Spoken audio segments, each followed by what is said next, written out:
Welcome back, guys. We have a story time for you guys today. If you're not familiar with us, we took a DNA test. Well, that's Ashley. I'm Princess. And we took a DNA test on Ancestry. I didn't care. I didn't want to take it, but she wanted to take it. I didn't care for it, and I didn't really care. It was always a toss in the air about who my father was and blah blah blah, and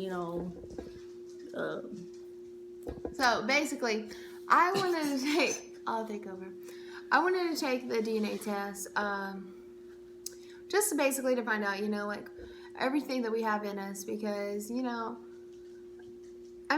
what your parents tell you 90% of the time isn't true. Like, you're not going to be what you expect or you know that you are. So I wanted to take it for that reason.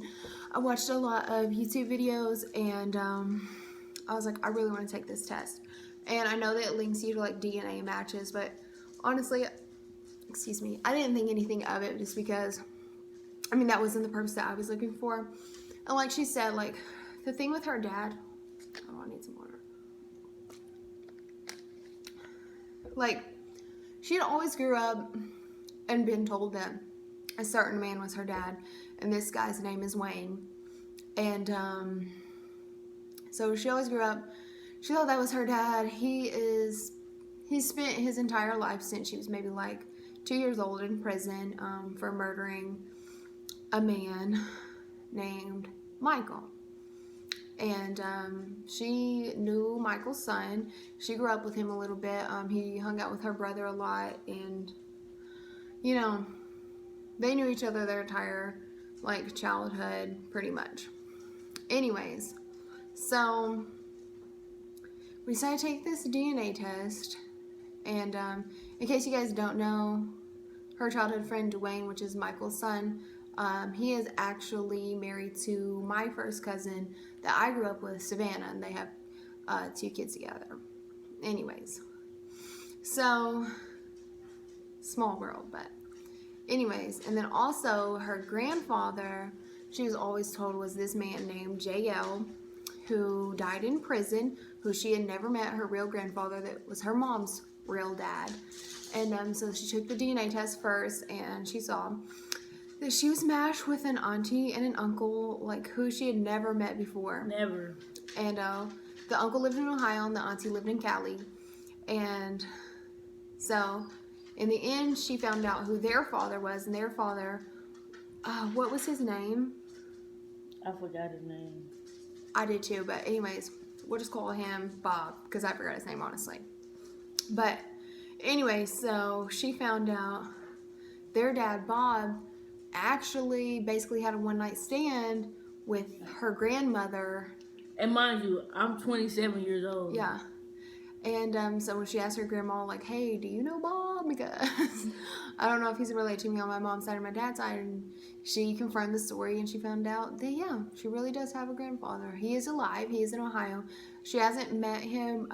He actually has Alzheimer's, unfortunately. So, even if she did meet him, he wouldn't remember any of the stories or anything, unfortunately. But, yeah, so first of all, she found out that her grandpa, JL, who she thought was also in prison for murder, wasn't her grandpa at all. So she thought her dad was a murderer, her grandpa was a murderer.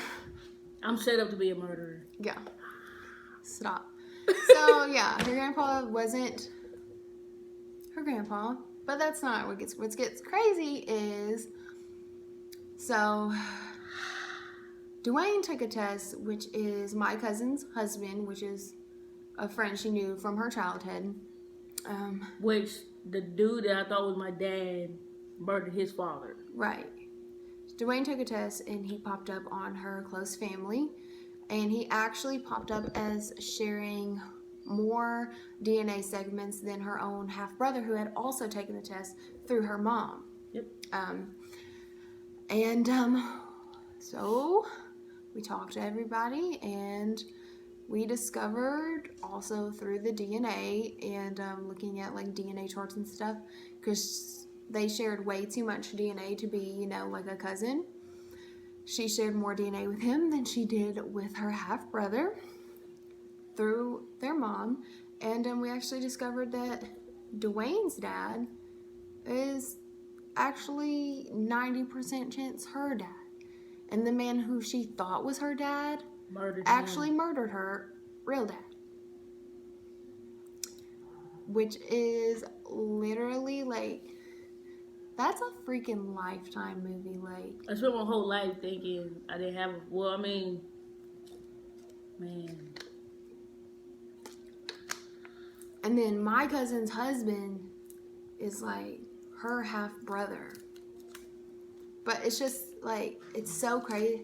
And like, well, I say they're my nieces, but they're actually my cousins just because me and Savannah, you know, we grew up in the same household and we're only 4 months apart, so we're like basically sisters, but they're actually legitimately her nieces and more related to her than they are to me, which was just like mind blowing. Like, but it's the fact that she thought the man who she thought was her father actually murdered her father, which is unfortunate. You know, she never got to meet him, and also he has other children as well, you know, so it's an unfortunate situation. But it's just like, it's really just messed up, to be honest. Like, you go through like your whole life like being told something and thinking something, and I actually went to meet Wayne, who was the murderer. Before, when she thought that he was her dad. When I thought he was my father, you know, I talked to him, and I was crying in prison and with him, and I was like, you know, you took my friend's father from him. You know, he would never be able to see his father. You know, he's about to graduate soon. His father won't be there to watch him. You know, like, he loves his father. Like, you know, I just see in his eyes that how much he misses his father. And I was like, man, and I'm sitting there crying. He's like, well, would you rather see your father in jail, or would you rather see your father in the casket? But I was like, man, this young man has to see his father in the casket. So what good does that do me? How can I get satisfied out of that? It's not satisfying when somebody else is hurting as well. And come to find out, I might be just in the same boat as that young man, because he might just be my father. And I was talking to the murderer who killed my father. Thinking it was her real dad. Thinking it was my real father, because it's crazy. Living in a small town, the secrets are being withheld. No one's telling you nothing. You know, I find new things about the situation every damn day. And I'm talking to Wayne, that could be my brother right now. I'm talking to him. Me and him, we've been talking for 2 days straight, trying to figure this shit out. Like, man, this is mind blowing. It's crazy. Yeah. And it just took me by surprise. I was laying in the bed with her, chilling, watching a movie. He hit me up on Facebook like, yo. I'm like, what's up? He's like, man, it says on Ancestry that you my first cousin. And it popped up, and they put him in the same box that they put my brother in. Right, the first cousin box is like listed below, which if you've never took a test, like, you're probably a little unfamiliar, but it'll have like first cousin box, second cousin box, and then close family box. The close family box is for brothers, sisters, half siblings, your children, or your parents. And like, he popped in that box. She shares 1,500 and some change centimorgans of DNA with 1,800. No, listen to what I'm saying. Okay. 1,500 and some change centimorgans of DNA with her half brother that they share the same mom. Yeah.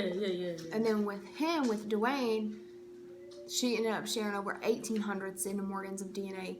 First cousins only share typically like 800, not 1,800.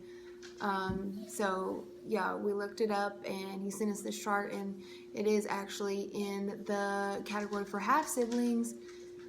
We kind of confirmed the story, like asking her mom, like, hey, is this a possibility? And she's like, hey, that is a possibility based on everything. So yeah, it's definitely mind-blowing, like, not just find out who your real dad is, but to think that the man who you thought was your dad actually murdered your own father, which, I mean, it's literally like 90% sure. Like, they do plan to take like a sibling DNA test just to like confirm everything, but with that amount of centimorgans of DNA, there's like literally no way that you could be anything less than half siblings. Unless he was like your uncle or nephew, but that's obviously not a possibility based on everyone's ages. But yeah, we just want to come on here and tell you guys that, like, take your freaking Ancestry DNA test. Like, it will literally, it tells a lot of people a lot more about themselves than they know about themselves. My life is really not that exciting. Not as exciting as hers, but even just finding out your results are super exciting. But sometimes you really do get more than you bargained for. So, yeah, I definitely recommend. There's a lot of secrets out there. Mm-hmm. And I promise you, if half of my town took that test, you will find out that a lot of you have been dating your cousins. Your cousins. In Danville, Pulaski, Garrett, and Lincoln. Yeah. All y'all are basically related, just so you know. Yeah. We're just going to leave it at that. So, go get tested. So, love. Wait, I thought it was peace. No, love. Love, peace, and her grease. I thought it was peace, love, and her grease. No. Yeah, it is. Peace. Peace. Love. And hair grease. Speaking of greasy hair, the other day, my hair was a little greasy. I just got off work. I didn't wash my hair that night. Look at this, though. I only wash my hair like every 3 to 4 days. Anyways, and it was raining. I was like, I don't want to get my hair wet. And she was like, what did you say? So I'm like, it won't hurt you or it'll help you. Mm-hmm. Basically saying I need to wash my greasy hair. Yeah. I said it ain't like it needs it. Anyways, that's it. All right, bye guys. Bye-bye.